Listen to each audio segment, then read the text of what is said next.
ఒక ఆడది ఎట్టా బతికి బట్ట కట్టాలో నేర్చుకోవాల్సిన రహస్యం. రోజు సంపాదించిన దుడ్డు ఖర్చులకు పోను 5-10 అని కొంచెమైనా జమ చేసి పెట్టినావంటే ఒక రోజు ఊహించని విధంగా ఏదో ఒకటి జరిగి ఉత్తి చేతులతో నిల్చోవలసి వచ్చినప్పుడు అన్ని రోజులు కష్టపడి ఒక్కో పైసా కూడబెట్టుకున్నదంతా ఎవ్వరి సహాయం కోసం ఎదురు చూడకుండా మనకు ఉపయోగపడతాది. ఒక మనిషి సంతోషంగా ఉండడానికి దుడ్డు కావాలో లేదో నాకు తెలీదు, కానీ మర్యాదగా ఉండడానికి దుడ్డు కావాల్సిందే. జీవితంలో బతకడానికి ఎవరైనా దుడ్డు అవసరం లేదు అని చెప్పినారంటే వాళ్ళకి దుడ్డు సమస్య లేకుండా బతుకుతున్నారు కాబట్టి అట్ట చెప్తున్నారని అర్థం. అట్టంటోళ్ళ మాటలిని మీరు కూడా అట్టాగే బతికినారంటే ఎట్టాగే అమ్మా నగలు దాచిపెట్టినాదా, అయ్యా అమ్మ సొత్తు ఇవ్వకపోతారా అని పక్క వాళ్ళని అడుక్కుంటూ తిరగాల్సి వస్తుంది.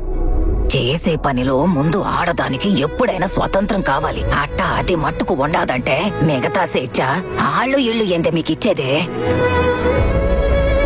అట్ట మీరు గాని మారినారంటే 60 ఏళ్ల వయసులో నేను అర్థం చేసుకున్న స్వతంత్రం, 30 ఏళ్ల వయసులో నా కూతురుకు దొరికిన స్వతంత్రం, 15 ఏళ్ల వయసులో నా మనవరాలకి దక్కబోయే స్వతంత్రం ఇక దానికెప్పుడంటే ఒక కూతురు పుట్టినప్పుడు.